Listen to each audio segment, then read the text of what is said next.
It is Christmas morning, 1929. Homer Toy walks slowly along a dirt road in rural North Carolina. The cold is so intense that every breath burns his lungs. Beneath his leather boots, the frozen mud cracks with every step. In his hand, he carries a small Christmas gift for his neighbors, the Lawson family. At the end of the road, the Lawson farmhouse comes into view. A large, dark wooden house. 7 children live here. On any normal Christmas morning, the place should be alive with laughter, excited voices, and the sound of little feet racing through the halls. But today, nothing. The silence is absolute. Only the winter wind whistles through the bare branches. Homer frowns. He looks up toward the roof. A thin stream of gray smoke drifts from the chimney. Someone is home. Then he notices something that instantly sends a chill down his spine. The front door is standing wide open, slowly creaking back and forth in the wind. Homer climbs the 3 wooden steps to the porch. The boards groan beneath his weight. He stops at the doorway as the warm air from inside mixes with the freezing air outside, creating a faint mist. "Fanny! Charles!" he calls. No answer. He takes one cautious step inside. His eyes slowly adjust to the darkness of the living room. He looks down at the floor, and what he is about to discover will make him stumble backward in horror before letting out a scream that echoes across the quiet farm. To understand the nightmare that unfolded inside this house, we have to go back 10 days. America is in the middle of the Great Depression. Across rural North Carolina, every penny matters. Families struggle simply to survive. Charles Lawson is known as an extremely frugal farmer. Some even describe him as unusually strict with money. Yet one day, he makes a decision that surprises everyone. He takes his wife, Fanny, and all 7 of their children into town. Without offering any explanation, he walks into one of the finest clothing stores in the area and buys brand new outfits for every member of the family. The children can hardly believe it. Then, he takes them directly to a photography studio for a formal family portrait. Take a close look at that photograph. Everyone is dressed in their finest clothes. The children wear shy smiles. Charles stands quietly in the back. His expression is fixed, empty, almost as if he's staring straight through the camera. At that moment, no one realizes that these new clothes will soon become the family's final visible memory together. Nearly a century later, one question still haunts investigators. When that camera shutter clicked, did Charles Lawson already know what he was going to do?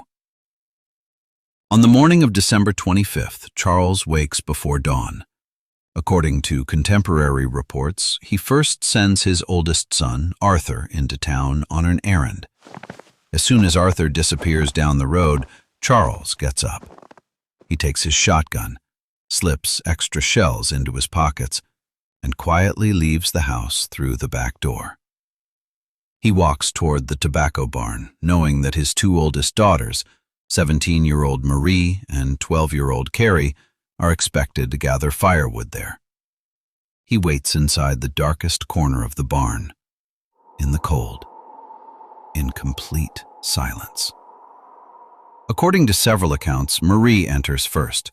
She takes only a couple of steps before freezing in place. In the dim light, she recognizes the silhouette of her father, standing perfectly still, shotgun raised. She never has time to scream. A deafening blast tears through the barn. Marie collapses onto the dirt floor. Outside, Carrie hears the gunshot. Terrified, she turns and runs toward the house. But her father is already standing outside the barn.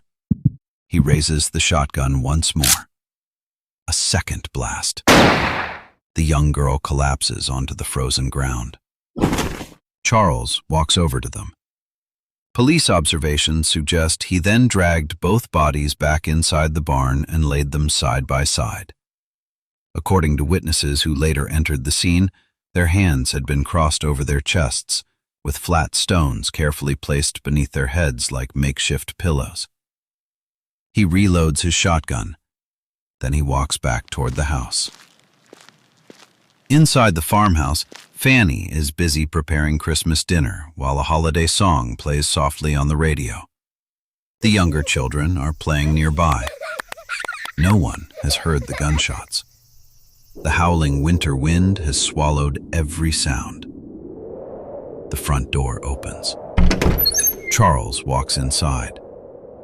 Fanny turns toward him with a smile. But the smile disappears the instant she sees the expression on his face and the smoking barrel of the shotgun. Charles pulls the trigger. Fanny dies instantly. The children begin screaming. Panic fills the house. According to later reconstructions, the children try desperately to hide. Some run from room to room, others search beneath beds or inside closets. Charles moves methodically through the farmhouse, room after room. Each blast shakes the house. Then, silence returns. Soon only one sound remains: the quiet cries of 4-month-old Mary Lou, sleeping in her cradle near the fireplace. Charles walks toward the crib. Having run out of ammunition, he is believed to have picked up a heavy piece of firewood lying beside the hearth. Moments later, the farmhouse falls completely silent. The crime scene later revealed that Charles apparently took time to wash the blood from his hands. Just as in the barn, the victims inside the house were found carefully arranged on the floor, their eyes closed, their hands folded across their chests, stones placed beneath each of their heads. Then Charles leaves the farmhouse, closes the door behind him, and disappears into the woods. By the time neighbors and police begin searching the surrounding forest, night has fallen. Flashlights sweep across the snow-covered trees. Then, a single gunshot through the darkness. Beneath a towering pine tree, they discover Charles Lawson. He has shot himself through the chest. But one detail immediately captures the investigators' attention. Footprints. Dozens of them, circling the tree over and over again in the snow. Evidence suggests Charles had walked around that pine repeatedly for hours before finally ending his own life. In one of his pockets, investigators reportedly found a small crumpled note containing only a single sentence: "Blame no one but me." Nearly 100 years later, historians and criminologists still debate what drove Charles Lawson to destroy his own family. Some believe a serious head injury he suffered months earlier may have altered his personality and judgment. Others point to a disturbing rumor that surfaced after the murders, claiming that Marie, his oldest daughter, had been pregnant by her own father. But despite decades of speculation, no official evidence has ever confirmed that claim.